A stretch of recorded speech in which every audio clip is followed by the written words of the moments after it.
श्री सच्चिदानंद सद्गुरु साईनाथ महाराज की जय। अध्याय 28। चिड़ियों का शिरडी को खींचा जाना। लक्ष्मीचंद, बुरहानपुर की महिलाएं, मेघा का निर्वाण। प्राप्त कथन। श्री साईं अनंत हैं। वे एक चींटी से लेकर ब्रह्मांड पर्यंत सर्वभूतों में व्याप्त हैं। वेद और आत्मविज्ञान में पूर्ण पारंगत होने के कारण वे सद्गुरु कहलाने के सर्वथा योग्य हैं। चाहे कोई कितना ही विद्वान क्यों न हो, परंतु यदि वह अपने शिष्य की जागृति कर उसे आत्मस्वरूप का दर्शन ना करा सके तो उसे सद्गुरु के नाम से कदापि संबोधित नहीं किया जा सकता। साधारणतः पिता केवल इस नश्वर शरीर का ही जन्मदाता है, परंतु सद्गुरु तो जन्म और मृत्यु दोनों से ही मुक्त करा देने वाले हैं। अतः वे अन्य लोगों से अधिक दयावंत हैं। श्री साईं बाबा हमेशा कहा करते थे, मेरा भक्त चाहे 1000 कोस की दूरी पर ही क्यों ना हो, वह शिरडी को ऐसा खींचा चला आता है जैसे धागे से बंधी हुई चिड़ियां खींचकर स्वयं ही आ जाती हैं। इस अध्याय में ऐसी ही 3 चिड़ियों का वर्णन है। प्रथम, लाला लक्ष्मीचंद। ये महानुभाव बंबई के श्री वेंकटेश्वर प्रेस में नौकरी करते थे। वहां से नौकरी छोड़कर वे रेलवे विभाग में आए और फिर वे Messrs Ralli brothers and company में मुंशी का कार्य करने लगे। उनका सन 1910 में श्री साईं बाबा से संपर्क हुआ। बड़े दिन क्रिसमस से लगभग 1 या 2 मास पहले सांता क्रूज में उन्होंने स्वप्न में एक दाढ़ी वाले वृद्ध को देखा जो चारों ओर से भक्तों से घिरा हुआ खड़ा था। कुछ दिनों के पश्चात वे अपने मित्र श्री दत्तात्रेय मंजूनाथ बिजुर के यहाँ दासगणों का कीर्तन सुनने गए। दासगणों का यह नियम था कि वे कीर्तन करते समय सम्मुख श्री साईं बाबा का चित्र रख लिया करते थे। लक्ष्मीचंद को यह चित्र देखकर महान आश्चर्य हुआ, क्योंकि स्वप्न में उन्हें जिस वृद्ध के दर्शन हुए थे उनकी आकृति भी ठीक इस चित्र के अनुरूप ही थी। इससे वे इस निष्कर्ष पर पहुंचे कि स्वप्न में दर्शन देने वाले स्वयं शिरडी के श्री साईनाथ समर्थ के अतिरिक्त और कोई नहीं है। चित्र दर्शन, दासगणों का मधुर कीर्तन और उनके संत तुकाराम पर प्रवचन आदि का कुछ ऐसा प्रभाव उन पर पड़ा कि उन्होंने शिरडी यात्रा का दृढ़ संकल्प कर लिया। भक्तों को तो चिरकाल से ही ऐसा अनुभव होता आया है कि जो सद्गुरु या अन्य किसी आध्यात्मिक ज्ञान की खोज में निकलता है उसकी ईश्वर सदैव ही सहायता करते हैं। उसी रात्रि को लगभग 8 बजे उनके एक मित्र शंकर राव ने उनका द्वार खटखटाया और पूछा कि क्या हमारे साथ शिरडी चलने को तैयार हैं। लक्ष्मीचंद के हर्ष का पारावार ना रहा और उन्होंने तुरंत ही शिरडी चलने का निश्चय कर लिया। एक मारवाड़ी से 15 रुपए उधार लेकर तथा अन्य आवश्यक प्रबंध कर उन्होंने शिरडी को प्रस्थान कर दिया। रेलगाड़ी में उन्होंने अपने मित्र के साथ कुछ देर भजन भी किया। उसी डिब्बे में 4 यवन यात्री बैठे थे जो शिरडी के समीप ही अपने अपने घरों को लौट रहे थे। लक्ष्मीचंद ने उन लोगों से भी श्री साईं बाबा के संबंध में कुछ पूछताछ की। तब लोगों ने उन्हें बताया कि श्री साईं बाबा शिरडी में अनेक वर्षों से निवास कर रहे हैं और वे एक पहुंचे हुए संत हैं। जब वे कोपरगांव पहुंचे तो बाबा को भेंट देने के लिए कुछ अमरूद खरीदने का उन्होंने विचार किया। वे वहां के प्राकृतिक सौंदर्य में दर्शन देखने में ऐसे तल्लीन हो गए कि उन्हें अमरूद लेने की सुध ही न रही। परंतु जब वे शिरडी के समीप आए तो यकायक उन्हें अमरूद खरीदने की स्मृति हो आई। इसी बीच उन्होंने देखा कि एक वृद्धा टोकरी में अमरूद लिए तांगे के पीछे पीछे दौड़ी चली आ रही है। यह देखकर उन्होंने तांगा रुकवाया और उनमें से कुछ बढ़िया अमरूद खरीद लिए। तब वह वृद्धा उनसे कहने लगी, कृपा कर यह शेष अमरूद मेरी ओर से भी बाबा को भेंट कर देना। यह सुनकर तत्क्षणी उन्हें विचार हो आया कि मैंने अमरूद खरीदने की जो इच्छा पहले की थी और जिसे मैं भूल गया था, उसी की इस वृद्धा ने पुनः स्मृति करा दी है। श्री साईं बाबा के प्रति उसकी भक्ति देख वे दोनों बड़े चकित हुए। लक्ष्मीचंद ने यह सोचकर कि हो सकता है कि स्वप्न में जिस वृद्ध के दर्शन मैंने किए थे उनकी ही यह कोई रिश्तेदार हो, वे आगे बढ़े। शिरडी के समीप पहुंचने पर उन्हें दूर से ही मस्जिद में फहराती ध्वजाएं दिखाई दी, जिन्हें देख प्रणाम कर अपने हाथ में पूजन सामग्री लेकर वे मस्जिद पहुंचे और बाबा का यथाविधि पूजन कर वे द्रवित हो गए। उनके दर्शन कर वे अत्यंत आनंदित हुए तथा उनके शीतल चरणों में ऐसे लिपटे जैसे एक मधुमक्खी कमल के मकरंद की सुगंध से मुग्ध होकर उससे लिपट जाती है। तब बाबा ने उनसे जो कुछ कहा उसका वर्णन हेमाड पंत ने अपने मूल ग्रंथ में इस प्रकार किया है। साले रास्ते में भजन करते और दूसरे आदमी से पूछते, दूसरे से क्या पूछना, सब कुछ अपनी आंखों से देखना, काहे को दूसरे आदमी से पूछना, सपना क्या झूठा है या सच्चा, कर लो अपना विचार आप, मारवाड़ी से उधार लेने की क्या जरूरत थी, हुई क्या मुराद पूरी। ये शब्द सुनकर उनकी सर्वव्यापकता पर लक्ष्मीचंद को बड़ा अचंभा हुआ। वे बड़े लज्जित हुए कि घर से शिरडी तक के मार्ग में जो कुछ भी हुआ उसका उन्हें सब पता है। इसमें विशेष ध्यान देने योग्य बात केवल यही है कि बाबा यह नहीं चाहते थे कि उनके दर्शन के लिए कर्ज लिया जाए या तीर्थ यात्रा में छुट्टी मनाए। सांझ उपमा। दोपहर के समय जब लक्ष्मीचंद भोजन को बैठे तो उन्हें एक भक्त ने सांझे का प्रसाद लाकर दिया, जिसे पाकर वे बड़े प्रसन्न हुए। दूसरे दिन भी वे सांझा की ही आशा लगाए बैठे थे, परंतु किसी भक्त ने वह प्रसाद ना दिया, जिसके लिए वे अति उत्सुक थे। तीसरे दिन दोपहर की आरती पर बापू साहब जोग ने बाबा से पूछा कि नैवेद्य के लिए क्या बनाया जाए। तब बाबा ने उनसे सांझा लाने को कहा। भक्तगण 2 बड़े बर्तनों में सांझा भरकर ले आए। लक्ष्मीचंद को भूख भी अधिक लगी थी, साथ ही उनकी पीठ में दर्द भी था। बाबा ने लक्ष्मीचंद से कहा, हेमंत पंत ने मूल ग्रंथ में इस प्रकार वर्णन किया है, तुमको भूख लगी है, अच्छा हुआ कमर में दर्द भी है, लो अब सांझे की ही करो दवा। उन्हें पुनः अचंभा हुआ कि मेरे मन के समस्त विचारों को उन्होंने जान लिया है, वस्तुतः वे सर्वज्ञ हैं। कुदृष्टि। इसी यात्रा में एक बार उनको चावड़ी का जुलूस देखने का भी सौभाग्य प्राप्त हुआ। उस दिन बाबा कफ से अधिक पीड़ित थे। उन्हें विचार आया कि हो सकता है इस कफ का कारण शायद किसी की नजर लगी हो। दूसरे दिन प्रातःकाल जब बाबा मस्जिद को गए तो श्यामा से कहने लगे कि कल जो मुझे कफ से पीड़ा हो रही थी उसका मुख्य कारण किसी की कुदृष्टि ही है। मुझे तो ऐसा प्रतीत होता है कि किसी की नज़र लग गई है, इसलिए यह पीड़ा मुझे हुई है। लक्ष्मीचंद के मन में जो विचार उठ रहे थे वही बाबा ने भी कह दिए। बाबा की सर्वज्ञता के अनेक प्रमाण तथा भक्तों के प्रति उनका स्नेह देखकर लक्ष्मीचंद बाबा के चरणों पर गिर पड़े और कहने लगे कि आपके प्रिय दर्शन से मेरे चित्त को बड़ी प्रसन्नता हुई है। मेरा मन आपके चरण कमल और भजनों में ही लगा रहे। आपके भव भय नाशक चरणों का स्मरण करते हुए मेरा जीवन आनंद से व्यतीत हो जाए, ऐसी मेरी आपसे विनम्र प्रार्थना है। बाबा से आशीर्वाद तथा उदी लेकर वे मित्र के साथ प्रसन्न और संतुष्ट होकर मार्ग में उनकी कीर्ति का गुणगान करते हुए घर वापस लौट आए और सदैव उनके अनन्य भक्त बने रहे। शिरडी जाने वालों के हाथ वे उनको हार, कपूर और दक्षिणा भेजा करते थे। द्वितीय, बुरहानपुर की महिला। अब हम दूसरी चिड़िया भक्त का वर्णन करेंगे। एक दिन बुरहानपुर में एक महिला ने स्वप्न में देखा कि श्री साईं बाबा उसके द्वार पर खड़े होकर भोजन के लिए खिचड़ी मांग रहे हैं। उसने उठकर देखा तो द्वार पर कोई भी ना था।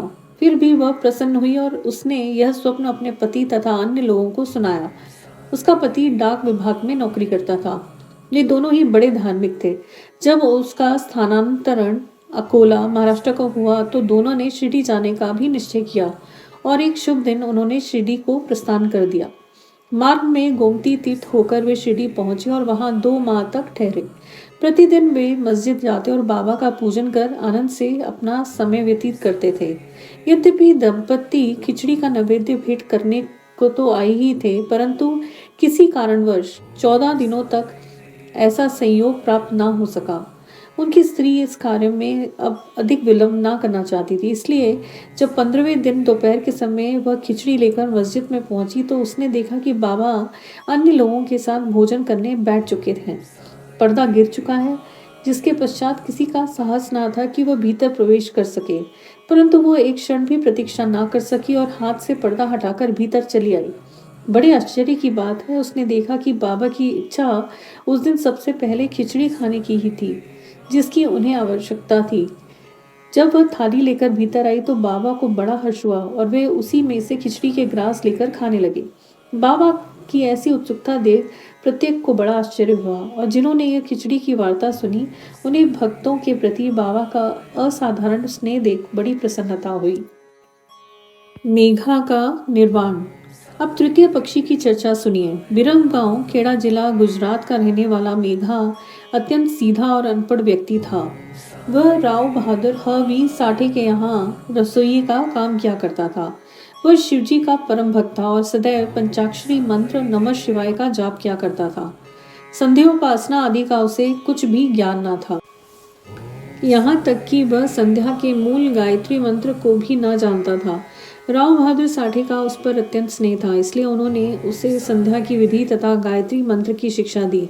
साठे साहब ने श्री साईं बाबा को शिवजी का साक्षात अवतार बतलाकर उसे शिरडी भेजने का निश्चय किया, किंतु साठे साहब से पूछने पर उन्होंने बतलाया कि श्री साईं बाबा तो यवन है, इसलिए मेघा ने सोचा कि शिरडी में एक यवन को प्रणाम करना पड़े यह अच्छी बात नहीं है। भोला भाला आदमी तो वह था ही, इसलिए उसके मन में असमंजस पैदा हो गया। तब उसने अपने स्वामी से प्रार्थना की कि कृपा कर मुझे वहां ना भेजें, परंतु साठे साहब कहाँ मानने वाले थे। उनके सामने मेघा की एक ना चली। उन्होंने उसे किसी प्रकार शिरडी भेज दिया तथा उसके द्वारा अपने ससुर गणेश दामोदर उपनाम दादा केलकर को, जो शिरडी में ही रहते थे, एक पत्र भेजा कि मेघा का परिचय बाबा से करा दे। शिरडी पहुंचने पर जब वह मस्जिद में घुसा तो बाबा अत्यंत क्रोधित हो गए और उसे उन्होंने मस्जिद में आना मना कर दिया। वे गर्जन कर कर कहने लगे, इसे बाहर निकालो। फिर मेघा की ओर देखकर कहने लगे, तुम तो एक उच्च कुलीन ब्राह्मण हो और मैं निम्न जाति का एक यवन। तुम्हारी जाति भ्रष्ट हो जाएगी, इसलिए यहाँ से बाहर निकल जाओ। यह शब्द सुनकर मेघा कांप उठा। उसे बड़ा विस्मय हुआ कि जो कुछ उसके मन में विचार उठ रहे थे उन्हें बाबा ने कैसे जान लिया। किसी प्रकार वह कुछ दिन तक वहां ठहरा और अपनी इच्छा अनुसार सेवा भी करता रहा, परंतु उसकी इच्छा तृप्त न हुई। फिर वह घर लौट आया और वहां से त्रिम्बक नासिक जिला को चला गया। वर्ष भर के पश्चात पुनः शिरडी आया और इस बार दादा केलकर के कहने पर उसे मस्जिद में रहने का अवसर प्राप्त हो गया। साईं बाबा मौखिक उपदेश देकर मेघा की उन्नति करने के बदले उसका आंतरिक सुधार कर रहे थे। उसकी स्थिति में पर्याप्त परिवर्तन होकर यथेष्ट प्रगति हो चुकी थी। अब तो वह श्री साईं बाबा को शिवजी का ही साक्षात अवतार समझने लगा। शिव पूजन में बिल्व पत्रों की आवश्यकता होती है, इसलिए उसने शिवजी बाबा का पूजन करने हेतु बिल्व पत्रों की खोज में वह मीलों तक दूर निकल जाया करता था। प्रतिदिन उसने ऐसा नियम बना लिया था कि गांव में जितने ही देवालय हैं, प्रथम वहां जाकर वह उनका पूजन करता और उसके पश्चात ही चरणामृत पान करता था। एक बार ऐसा हुआ कि खंडोबा के मंदिर का द्वार बंद था, इस कारण वह बिना पूजन किए ही वहां से लौट आया और जब वह मस्जिद में आया तो बाबा ने उसकी सेवा स्वीकार नहीं की तथा उसे पुनः वहां जाकर पूजन कर आने को कहा। उसे बतलाया कि अब मंदिर के द्वार खुल गए हैं। मेघा ने जाकर देखा कि सचमुच मंदिर के द्वार खुले थे। जब उसने लौट कर यथाविधि पूजन की तब कहीं बाबा ने उसे अपना पूजन करने की अनुमति दी। गंगा स्नान।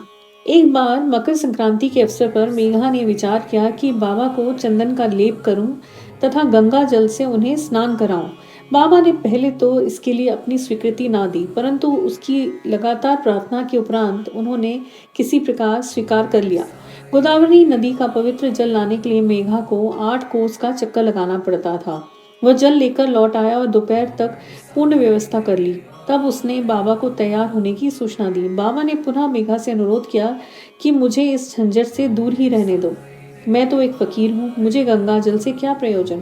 परंतु मेघा कुछ सुनता ही ना था। मेघा की तो यह दृढ़ धारणा थी कि शिवजी गंगा जल से अधिक प्रसन्न होते हैं, इसलिए ऐसे शुभ पर्व पर अपने शिवजी को स्नान कराना हमारा परम कर्तव्य है। अब तो बाबा को सहमत होना ही पड़ा और नीचे उतार कर वे एक लकड़ी के तख्त पर बैठ गए तथा अपना मस्तक आगे करते हुए कहने लगे कि अरे मेघा, कम से कम इतनी कृपा तो करना कि केवल मेरे सिर पर ही पानी डालना। सिर शरीर का प्रधान अंग है और उस पर पानी डालना ही पूरे शरीर पर पानी डालने के सदृश है।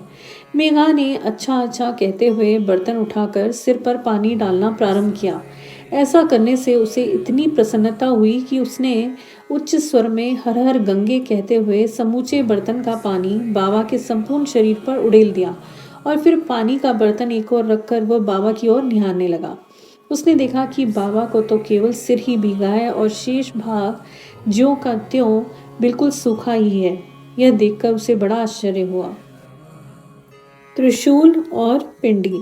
मेघा बाबा को 2 स्थानों पर पूजा करता था। पहले वह मस्जिद में और फिर वाड़े में नाना साहेब चांदोरकर द्वारा प्राप्त उनके बड़े चित्र को।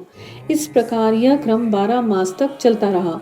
बाबा ने उसकी भक्ति तथा विश्वास दृढ़ करने के लिए उसे दर्शन दिए। एक दिन प्रातःकाल मेघा जब अर्ध निद्रावस्था में अपनी शैया पर पड़ा हुआ था, तभी उसे उनके दर्शन हुए।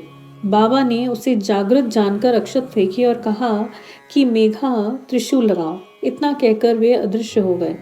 उनके शब्द सुनकर उसने उत्सुकता से अपनी आंखें खोली, परंतु देखा कि कोई नहीं है, केवल अक्षत ही यहाँ वहाँ बिखरे पड़े हैं। तब वह उठकर बाबा के पास गया और उन्हें अपना स्वप्न सुनाने के पश्चात उसने उन्हें त्रिशूल लगाने की आज्ञा मांगी। बाबा ने कहा कि ये क्या तुमने मेरे शब्द नहीं सुने कि त्रिशूल लगाओ? वह कोई स्वप्न नहीं वरन मेरी प्रत्यक्ष आज्ञा थी। मेरे शब्द सदैव अर्थपूर्ण होते हैं, थोते पोचे नहीं। मेघा कहने लगा कि आपने दया कर मुझे निद्रा से तो जागृत कर दिया है, परंतु सभी द्वार पूर्ववत ही बंद देखकर मैं मूढ़मती भ्रमित हो उठा हूँ कि कहीं स्वप्न तो नहीं देख रहा था। बाबा ने आगे कहा कि मुझे प्रवेश करने के लिए किसी द्वार की आवश्यकता नहीं है। ना मेरा कोई रूप ही है और ना ही कोई अंत। मैं सदैव सर्वभूतों में व्याप्त हूँ। जो मुझ पर विश्वास रखकर सतत मेरा ही चिंतन करता है, उसके सब कार्य मैं स्वयं ही करता हूँ और अंत में उसे श्रेष्ठ गति देता हूँ। मेघा वाड़े को लौट आया और बाबा के चित्र के समीप ही दीवार पर एक लाल त्रिशूल खींच दिया। दूसरे दिन एक रामदासी भक्त पुणे से आया। उसने बाबा को प्रणाम कर शंकर की एक पिंडी भेंट की। उसी समय मेघा भी वहां पहुंचे। तब बाबा उनसे कहने लगे कि देखो, शंकर भोले आ गए हैं, अब उन्हें संभालो। मेघा ने पिंडी को देखा तो उसे महान विस्मय हुआ। वह वाड़े में आया। इस समय काका साहब दीक्षित स्नान के पश्चात सिर पर तौलिया डाले साईं नाम का जाप कर रहे थे। तभी उन्होंने ध्यान में एक पिंडी देखी, जिससे उन्हें कौतूहल सा हो गया था। उन्होंने सामने से मेघा को आते देखा। मेघा ने बाबा द्वारा प्रदत्त वह पिंडी काका साहब दीक्षित को दिखाई। पिंडी ठीक वैसी ही थी जैसी कि उन्होंने कुछ घड़ी पूर्व ध्यान में देखी थी। कुछ दिनों में जब त्रिशूल का खींचना पूर्ण हो गया तो बाबा ने बड़े चित्र के पास, जिसका मेघा नित्य पूजन करता था, उस पिंडी की स्थापना कर दी। मेघा को शिव पूजन से बड़ा प्रेम था। त्रिपुंड खींचने का अवसर देकर तथा पिंडी की स्थापना कर बाबा ने उसका विश्वास दृढ़ कर दिया। इस प्रकार कई वर्षों तक लगातार दोपहर और संध्या को नियमित आरती तथा पूजन कर सन 1912 में मेघा परलोकवासी हो गया। बाबा ने उसके मृत शरीर पर अपना हाथ फेरते हुए कहा कि यह मेरा सच्चा भक्त था। फिर बाबा ने अपने ही खर्च से उसका मृत्यु भोज ब्राह्मणों को दिए जाने की आज्ञा दी, जिसका पालन काका साहेब दीक्षित ने किया। श्री सद्गुरु साईनाथा अर्पणमस्तु। शुभम भवतु। सप्ताह पारायण चतुर्थ विश्राम। ओम श्री साईनाथाय नमः।